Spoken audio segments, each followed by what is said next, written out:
Hello, you're welcome to Real Time School of Guidance, a place where we discuss matters of parenting to raise a child that believes in themselves. In this video, I'm going to be sharing with you the processes to be taken in order to bond with our children effectively. Bonding with your child is one of the most important investments you can make as a parent. It builds trust, love, mutual understanding, and a foundation of a lifelong connection. It's true that parenting is not an easy one, but always remember that bonding with your child makes it easier. All right, let's note the point and put them into practice because practice makes perfect. Point number one, be present. Don't just be around. Dad, mom, children don't only need food, clothes, toys. What they crave most is your attention, your undivided attention. That is that is most important to them. Give your full presence and engage with them. There is a difference between being present and being around. Being around, you can be around at home, busy scrolling on your phone, thinking about work or any similar stuff like that. Then being present simply means setting aside distractions like scrolling on your phone or whatsoever.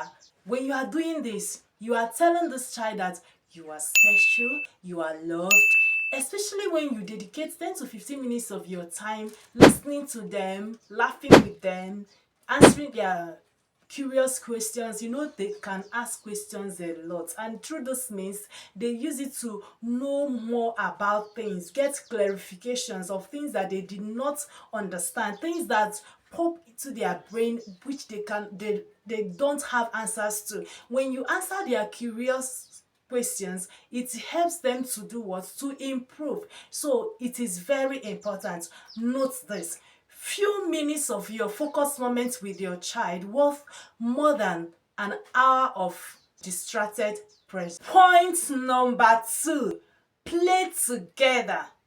Simple. Play with them is just more than having fun. At this point, you are entering their world, saying to them, what matters to you matters to me. Did you get that? If your kids are little, you can play with them with blocks, drawing, or any other creative activity which will help them to learn creativity, problem solving, and social skills. For older kids, you can do sports or board games. Playing with them shows that you respect their interests and enjoy spending time with them, because children remember more the time you played with them than the things you bought for them. Point number three, read and tell stories. One of the most important ways to connect with your child is storytelling. Do this. Call up your children and tell them, it's story time, I want to tell you a story. Immediately you will observe expression of happiness. And the next thing is, when you start the story, everybody listens to you with keen interest, especially when the story is interesting. Always share educative stories with your kids and draw lessons from it. For younger children, reading books aloud helps them to develop language, creativity, and focus. For younger children and teens, you can discuss books or share real life experiences. This conversation opens doors to deeper connection and understanding, which encourages their imagination, curiosity.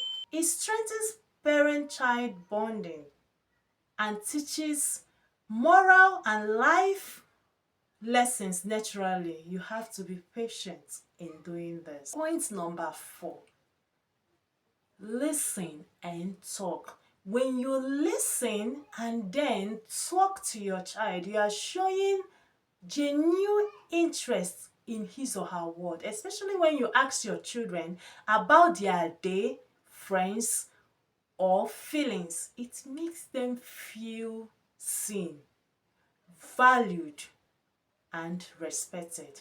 But the most important part is listening.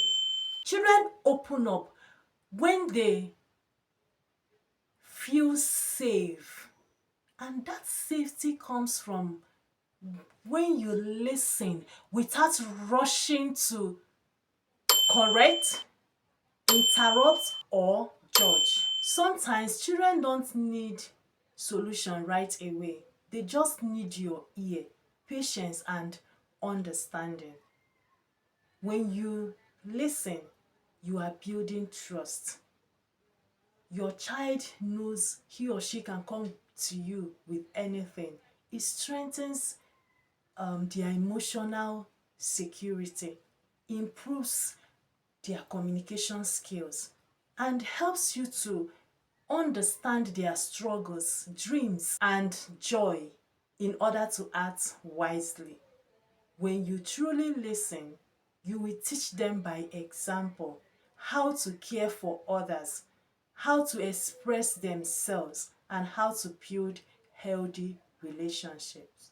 Point number 5, making special routines.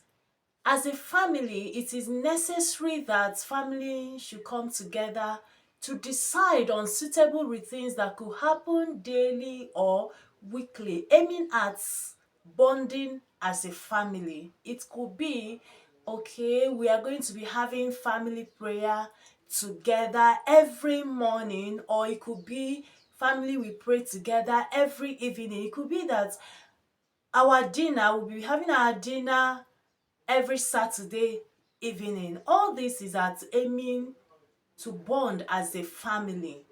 Routines creates consistency in a child's life, and it builds what? The child's emotional safety. It strengthens family bond by giving everyone time together. Routine helps to pass on values, traditions, and family identity. Trust me, routines turns ordinary moments into lasting memories. Point number 6, show affection. One of the simplest and most powerful ways to communicate love to children is affection through small gestures. For little children, hugs, kisses. Did I just say kisses? Yes, I just said that. But that should be on the forehead or on the cheek. I've seen a male parent who kissed his female daughter on the lips. What's that? Stop it! It's not proper. That should be for your partner. Then cuddles, smiles, or a gentle pat on the back. As children grow older, their comfort level with physical affection may change. For example, they might not want hugs in front of their friends or in public. But that doesn't mean they don't need affection. It can be expressed with smile, a kind word, or high five. All of these gestures give them a sense of reassurance and belonging. Point number 7, celebrate them. Celebration time. This is very important. Children love it so much. It has a way of unlocking their potentials for greater doings. In real sense, children thrive when they are noticed and appreciated. You shouldn't wait for big achievements like winning a competition or getting top grades before you celebrate them. It's about recognizing the small everyday steps they take. Please, my co-parent, praise their efforts, not just results. Instead of saying you are smart for getting an A, say I'm proud of how hard you studied. This teaches them that persistence, courage, and trying again are just as valuable as the final outcome. That there are small wins like a completed puzzle, helping out with chores, sharing with siblings, or overcoming fear deserves joy and encouragement. Please celebrate them. Celebrate them, please. Celebrate them. It has a way of unlocking their potentials for greater doings. They will be eager to do more because they are seeing daddy and mommy being happy. When they are celebrated, it builds self-confidence and resilience. It motivates them to keep trying even when things are hard. It shows how they are valued for who they are. It strengthens the bond between parent and child through positive reinforcement. Celebrating children doesn't spoil them.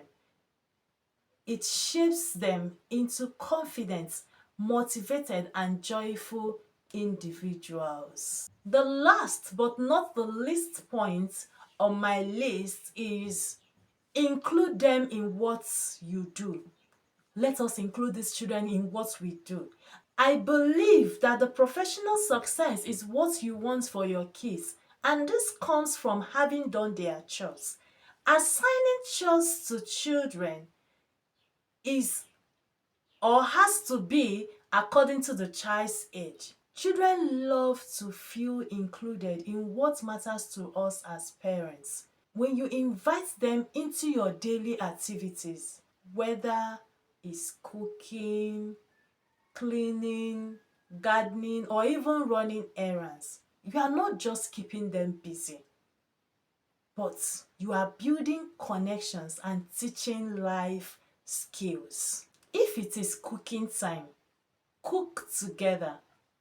Allow them to wash vegetables, stir ingredients, or set the tables.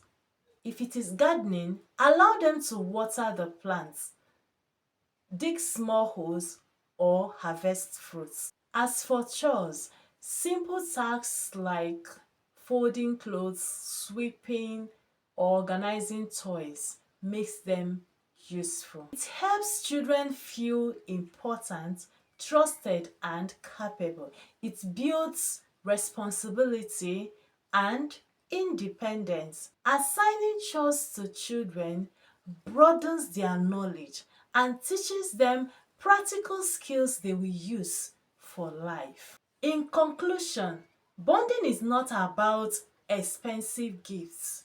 It's about consistent love, time, and presence. Note this: parenting is not about being perfect, but your presence and being intentional makes it powerful. Check if you have subscribed. Check if you have subscribed. Please hit the subscribe button and bye bye. See you in my next video.